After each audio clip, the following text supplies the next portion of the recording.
headliner.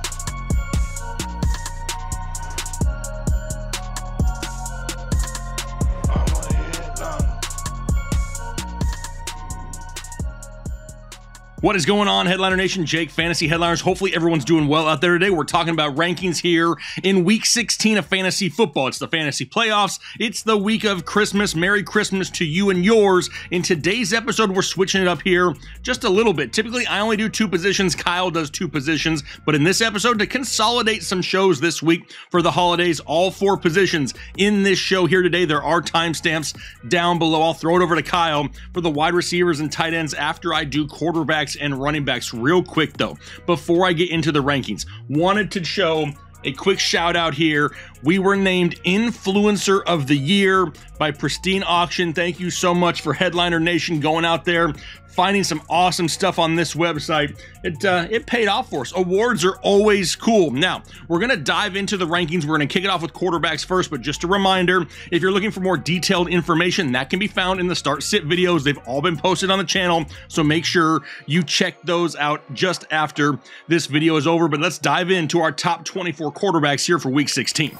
And right here at the top of the list, we got Patrick Mahomes, Kansas City Chiefs, a home game, a game in which the Chiefs still want to win, and a good matchup going up against Seattle. Mahomes, number 1. Number 2, Justin Herbert playing Monday Night Football against the Indianapolis Colts that just got absolutely torched last week. Second half by the Minnesota Vikings. We got another Chargers team that needs to win some ball games. Got Herbert at number 2. Number 3, Joe Burrow, Cincinnati Bengals, playing against the New England Patriots in New England. Supposed to be a cold game, but at least the weather overall should be pretty solid. That's why he's at number 3. Number 4, Josh Allen. And then we'll just talk about number 5 as well, Justin Fields. They're playing against each other here this week with Buffalo heading to Chicago. But this is going to be a very, very rough weather game. Heavy wind, cold temperatures could make for a little bit of difficulty for these guys going deeper down the field, but luckily they score you fantasy points with their legs, so they're at 4 and 5 right here. Geno Smith coming in at number 6, going up against Patrick Mahomes. 7, Kirk Cousins. We've seen now back-to-back 400-yard passing games, so he's at number 7. Followed by number 8, Dak Prescott, going up against the Philadelphia Eagles. An Eagles team more than likely without Jalen Hurts. Does that mean that the Eagles can still score points, keep their foot on the pedal, and make Dak Prescott throw for all 4 quarters? Regardless, I think they do anyway. So Dak's at number 8. Number 9, T-Law, Trevor Lawrence. Kind of had to drop him down a few spots here. Going against the Jets, Thursday Night Football, and another game in which we could see some cold temperatures and some rain. So he's at number 9. 10, Tua Tagovailoa of the Miami Dolphins. We love this high-powered passing attack, but another game that could be influenced by some rainy weather there in Miami, so he's dropped down to number 10. 11, Jared Goff, Detroit Lions, playing good football here as of late. The Lions can go over 500 for the first time in what feels like 50 years, going up against Carolina. Going to be cold out there as well. Number 12, Tom Brady in Arizona to beat my Cardinals more than likely. Number 13, Aaron Rodgers playing on Christmas Day against those Miami Dolphins, so yes, we're watching the rainy weather there as well. 14, Derek Carr, and him and the Las Vegas Raiders going to be heading to Pittsburgh to play in a freezing cold game there as well, but you know Derek Carr is enjoying having Darren Waller back at his disposal. 15, Daniel Jones, Danny Dimes of the New York Giants. They're going up against the Minnesota Vikings here this week, a Minnesota Vikings team that continually gives up over 400 yards of total offense. I got Daniel Jones at 15. 16, Minshew Mania, Gardner Minshew. This is where I kind of have him penciled in right now. If Jalen Hurts were to sit, this is still a guy that went out and scored over 18 fantasy points in 2 starts last year. He could do it again because now he also has A.J. Brown, so he's at 16. 17, going to be Deshaun Watson, another one of those games that could be affected by weather and heavy wind in this ball game. So Deshaun Watson, who's even struggled to produce himself, down at 17. Followed by 18, Russell Wilson, out of concussion protocol, back in the starting lineup, back under center, and probably back on your fantasy football benches once again. He's at 18. 19 is Brock Purdy. Honestly, I would love to throw Brock Purdy up inside my top 15, but the San Francisco 49ers have clinched, and there's not a whole lot of quarterback opportunity on this roster. They need to keep this kid healthy heading into the playoffs. They may exercise some caution. That's why I dropped him down to 19. which will then take us down to Carolina and Sam Darnold, who hasn't been playing bad, hasn't exactly been playing good either, going up against a Detroit Lions defense that's looking a lot better here as of late. Got Sam Darnold at 20, 21 is Taylor Heineke going up against San Francisco. That's not an ideal matchup. 22, Andy Dalton. Not only is he inconsistent and you never really know what you're going to get, he's going to be dealing with that nasty weather in Cleveland. 23, Davis Mills. Hopefully he has some healthier weapons this week between Brandon Cooks, Nico Collins, Chris Moore could use some added weapons in that passing attack. And then number 24, here we go with Nick Foles, Indianapolis Colts. They're playing Monday Night Football against the Los Angeles Chargers, a Chargers team that is looking to score some points early and get a lead early. Indianapolis could be forced to throw for all 4 quarters, and Jonathan Taylor is out for the year. So big Nick Foles sitting right here at 24. But as much as people love quarterbacks, everybody probably clicked on this video for 2 positions, right? It's running backs and it's wide receivers. So now is the time where we dive into our quick and dirty top 30 running backs for week 16, kicking off right here at the top with someone who should not be a surprise to you. It's Derrick Henry of the Tennessee Titans going up against the Houston Texans. All Derrick Henry does against the Texans is rush for over 200 yards a game, it feels like. He's at number 1. Number 2, Christian McCaffrey, San Francisco 49ers going up against the Washington Commandos. Seeing Christian McCaffrey utilized not only on the ground, but through the air as well once again this coming up week. Number 3, Austin Eckler. Mentioned the Los Angeles Chargers need to continue to win ball games. They need Austin Eckler. They need him to find the end zone. He's at 3. 4, Dalvin Cook of the Minnesota Vikings going up against the New York Giants at home. The Vikings have clinched, but they still need to figure a few things out so they don't get down 33-0 at halftime this week. Number 5, Josh Jacobs of the Las Vegas Raiders. He's got a matchup going up against the Pittsburgh Steelers in a freezing cold matchup. They could have to utilize the run a little bit more here. He's been killing it for your fantasy team here for the last 6 weeks. Let's continue it again right here at number 5, followed by number 6, Saquon Barkley of the New York Giants going up against those Minnesota Vikings. And everybody knows, even the Giants, that Saquon Barkley is their best opportunity to win ball games. They're going to start relying on him heavily because they need to continue to win. He's at number 6, which will take us down to number 7, Ramondre Stevenson of the New England Patriots. Even though he was banged up last week, dude still went out there and had over 24 touches. Got him at number 7, even though the matchup a little difficult going up against Cincinnati. Number 8, Alvin Kamara, probably the highest I've ranked Alvin Kamara in quite some time, but this matchup is definitely going to be influenced by weather. They're going to have to run the football more. Could we be looking at back-to-back games here for Alvin Kamara with 20-plus carries? That's why I got him at number 8. Number 9, Tony Pollard of the Dallas Cowboys. And don't be fooled that they're going up against the Philadelphia Eagles and potentially without Jalen Hurts. Gardner Minshew can put up some points. They're going to have to continue to score in Dallas, and that's what Tony Pollard and that big play ability can do. Number 10, Nick Chubb, Cleveland Browns, going up against the New Orleans Saints at home. Not a horrible matchup, but he's still on the injury report. He's still limited in practice, and the weather's going to be an issue, so I dropped him down to number 10, but mostly because Deshaun Watson has killed this offense. How about number 11, Najee Harris, the highest I've ranked him in quite some time, has a great matchup going up against the Las Vegas Raiders, and Kenny Pickett is back under center. Number 12, James Conner, Arizona Cardinals. They're going to have Trace McSorley under center, which means James Conner is going to get a lot of work to take some pressure off of that quarterback. He's at number 12. 13, Aaron Jones of the Green Bay Packers going up against the Miami Dolphins, a game in which could be influenced by rain. And right now, the Packers are a run-first team, so Aaron Jones at 13. 14, J.K. Dobbins having back-to-back huge games for the Baltimore Ravens. Now has a matchup going up against Atlanta at home in Baltimore. Got Dobbins at 14.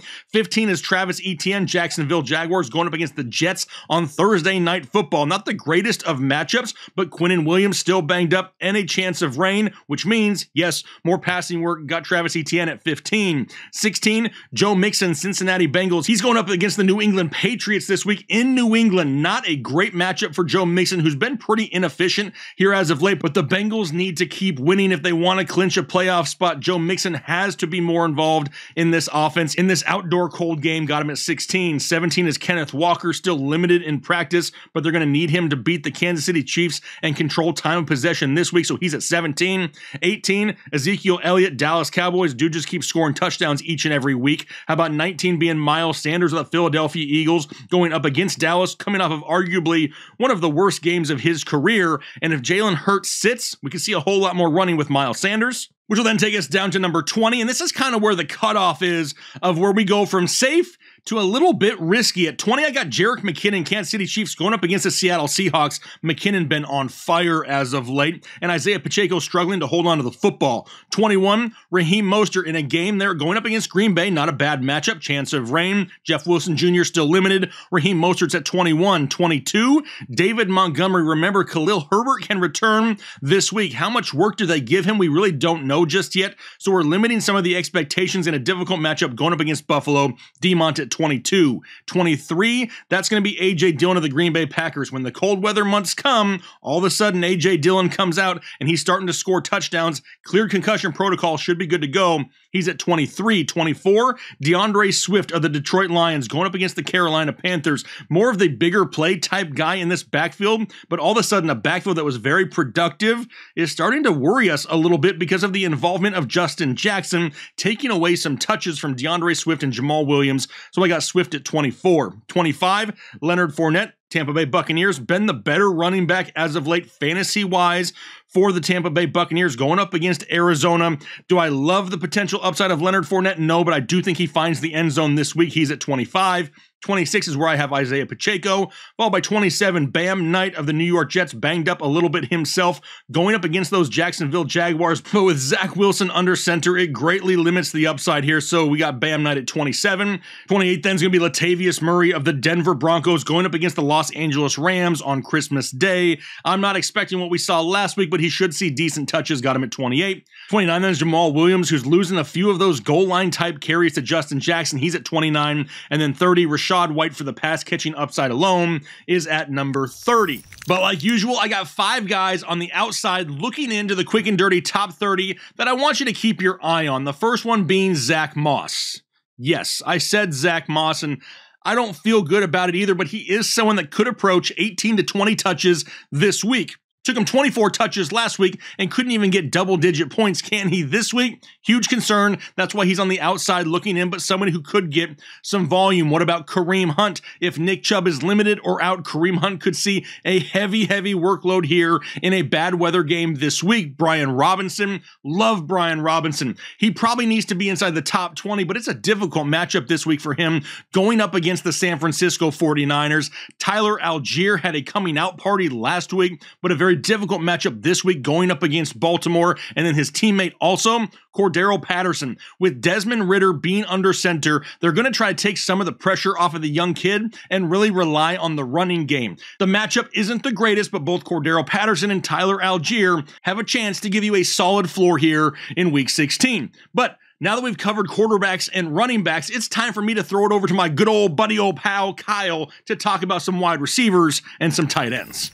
You're damn right, Jake. We got to talk about some wide receivers and tight ends, but your analysis today, was that just some absolutely pristine analysis and rankings? The only thing brighter than what you had to say was that receding hairline of yours, but that's okay. We got to talk about wide receivers now, the top 36, and we're going to kick it off with number 1, Davante Adams, Pittsburgh, inside the top 6, most fantasy points allowed to opposing wide receivers. I think Davante Adams goes ham this week. Justin Jefferson and Tyreek Hill. Justin Jefferson is almost on pace to break Calvin Johnson's single season receiving yards record. Everybody's talking about it. The one person they're not talking about is Tyreek Hill, who's only like 90 yards behind him right now. What an amazing year for Tyreek Hill and Justin Jefferson. Huge upside this week for both of them. DK Metcalf going up against Kansas City allows the 4th most fantasy points to opposing wide receivers, and no Tyler Lockett. Lots. And I mean lots of volume going to DK this week. Jamar Chase going up against New England. I still feel like T. Higgins is a little bit limited. I don't feel like that hamstring is 100% yet. Because of that, yes, New England's defense is a little bit tougher and definitely a lot better than what their offense is. Still, I think Jamar Chase has himself a big week this week. Stephon Diggs going up against Chicago. I would actually go a little bit higher with Stephon Diggs if it weren't for the fact that the weather's not supposed to be great this week. If the weather's really bad, then Stephon Diggs probably probably drops down a few spots for me. Amon-Ra St. Brown going up against a Carolina defense that at times looks really, really good and at other times looks very vulnerable. And Amon-Ra St. Brown is a guy that you can do anything with, all right? You can script him out of those tough matchups and you can give him a better game plan. I love that about Amon-Ra in this offense. Keenan Allen, the volume monster for Los Angeles right now, going up against Indianapolis. Maybe doesn't have the highest touchdown potential in the world, but more than enough targets his way to land inside the top 10. CeeDee Lamb going up against Philadelphia. I think a lot of people are worried about Philadelphia's offense. I might not be as much, and we'll talk about that in a minute. Dallas is going to have to throw the football, and I think the guy that's going to have to help them win this week is going to be CeeDee Lamb. Jalen Waddle, yes, Green Bay is a little bit of a tougher matchup. Jair Alexander is going to be trying to get to Tyreek Hill, trying to get to Jalen Waddle. It doesn't matter. Both of these guys, he can't cover both of them, right? One of them is going to get free. Both of them are going to have good days. Jalen Waddle is inside the top 12 for me. Mike Williams, mentioned it with Keenan Allen, a little bit more of a target monster there. Mike Williams is the monster, the big plays, the touchdown potential. Chris Godwin going up against Arizona. I think Tampa Bay runs away with this Arizona game. And honestly, I don't think that they let up. I think they get up early and they keep just trying to throw the football and really try to establish some sort, try to get that chemistry going a little bit again this week. And I think against Arizona is going to be a prime opportunity for that. DJ Moore going up against Detroit. Detroit's bend don't break defense. I say it every single week. Might not let DJ Moore in the end zone, but they're going to give up a lot of targets, a lot of receptions, and a lot of receiving yards to him. AJ Brown going up against Dallas. Maybe the ceiling isn't what we've seen with Jalen Hurts at quarterback because his rushing ability, it brings safeties in, it brings linebackers in, and it gives these wide receivers a lot of one-on-one opportunities. You don't have that same upside with Gardner Minshew, so maybe the upside potential isn't there for a huge game from A.J. Brown, but still should see enough targets and a back-and-forth matchup to be fantasy viable. Mike Evans going up against Arizona. Chris Godwin sees more volume than Mike Evans does. He also produces a little bit better than Mike Evans right now. Mike Evans, though, again, in this matchup, I think is where they really start to try and get things going. Terry McLaurin against San Francisco. I'd love to have him a little bit higher, but that San Francisco defense, it is relentless. Juju Smith-Schuster going up against Seattle. Again, Seattle's going to be trying to throw the ball consistently against Kansas City. Kansas City's going to throw it consistently. Also, Patrick Mahomes, he's on pace to break the single-season passing yard record set by Peyton Manning. I think Kansas City is going to try and get him in a position to do that. He throws the ball more than enough. Juju should hopefully see enough volume. T. Higgins, again, that hamstring, I think it's just still a little bit sore. It is a bit of a tougher matchup. We're going to drop him back low wide receiver 2 status. Garrett Wilson, I would like to have him higher against Jacksonville, but the weather is supposed to be awful on Thursday night. We'll see what that ends up looking like. Christian Watson going up against Miami. Big playability is there. The one problem with Christian Watson, he doesn't see enough volume. His entire value is solely predicated on finding the end zone. If he does that, he absolutely returns value. If he doesn't, he ends up being a bust in your lineup. Michael Pittman going up against the Chargers, losing some of the upside with a little bit of a tougher matchup for Michael Pittman. Also having Nick Foles as his quarterback this week. How is that going to work out? Hopefully he sees the volume that he's seen over the last couple of weeks. DeAndre Hopkins going up against Tampa Bay with a third-string quarterback. I don't know if I'm really buying it this week. That's why he's so much lower. Amari Cooper going up against New Orleans. This is going to be another game dealing with the weather. What is that going to look like? That's why I've got him a lot lower, but I also think being the more possession receiver over Donovan Peoples-Jones gives him a little bit of a nod for me. Deontay Johnson going up against Las Vegas. No real ceiling for him, but he sees more than enough volume to put him right in this area. Jerry Jeudy against the Los Angeles Rams. Does Cortland Sutton end up playing this week? There's going to be question marks there as well. Chris Olave, question marks with him. Colder weather, dealing with a hamstring injury. What is that going to look like? If he plays, he should see enough volume, but I am at the point where I'm thinking, do they even try to risk it if he's not 100% come the game this week? weekend. Christian Kirk and Zay Jones are going to be back-to-back here at 27 and 28. And the New York Jets do a really good job against opposing defenses. Second fewest points allowed in the league to wide receivers. Christian Kirk and Zay Jones might see a decent amount of volume, but if they don't score, they're not going to reach any potential upside. Darius Slayton, big play Dre, as I'm going to start calling him. I mean, going up against Minnesota, who is the definition of allowing big plays, I think Darius Slayton's going to find himself a big play this week. Chris Moore going up against Tennessee. Nico Collins has not practiced. I know Brandon Cooks was trying to practice this week. Chris Moore himself is banged up. We'll just have to keep an eye on those things over the weekend. Brandon Ayuk going up against Washington. The upside that we've seen earlier in the season might not quite be there, but the volume is there. It's up to Ayuk to turn that into a touchdown. Devontae Smith going up against Dallas. Not a huge fan of Devontae Smith this week. Definitely think there is potential for volume, but does he get enough big plays to really take him up higher into wide receiver 2 status? Donovan Peoples-Jones, he would be a lot higher if, again, it wasn't for the weather this week. Adam Thielen going up against the New York Giants. Not a huge fan of Thielen this week. He's got to score. If he doesn't score, he's not going to give you the points that you need to win a game. Drake London going up against Baltimore. Drake London really just volume-wise. Like 90% of the receiving yards for Atlanta last week. Ritter's going to be looking his way a lot. Tyler Boyd going up against New England at number 36 to round out the top 36 here. Really touchdown dependent, and it depends again on how healthy T. Higgins is. If T. Higgins is healthy 100% and he gets back out more towards 90-95% of the snaps, then that hurts Tyler Boyd. If he doesn't, then that helps Tyler Boyd. What about a few names just outside the top 36?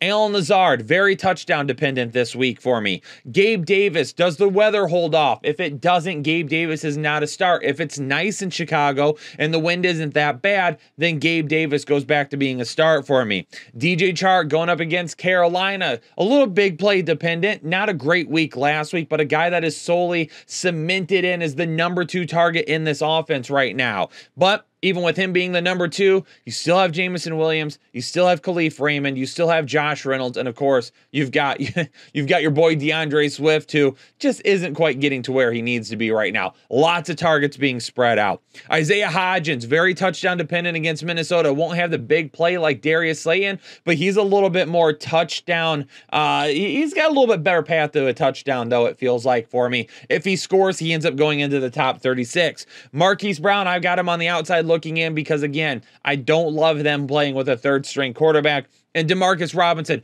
who else are they going to throw the ball to outside of Mark Andrews? All their wide receivers are hurt. And Sammy Watkins is back, but he literally just got into the building. So Demarcus Robinson could be a guy that sees 6-8 targets this week.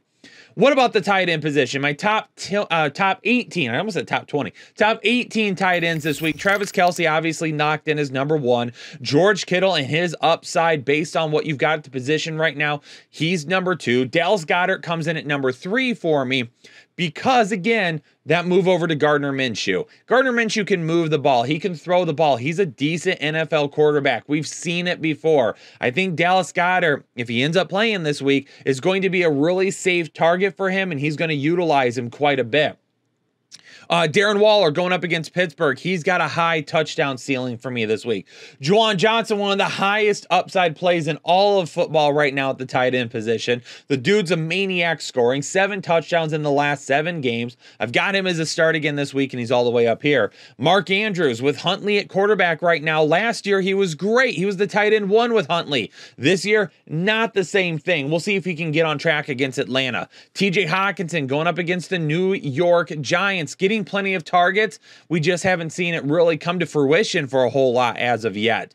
Pat Freiermuth going up against Las Vegas. There's no way that Pat Freiermuth goes back-to-back weeks with no targets. They're going to get him into the game plan this week. David Njoku going up against New Orleans. Again, with how bad the weather could end up being in that game, if it is bad enough that the wide receivers are just having issues, David Njoku could shoot up to like tight end 7, tight end 6 area for me.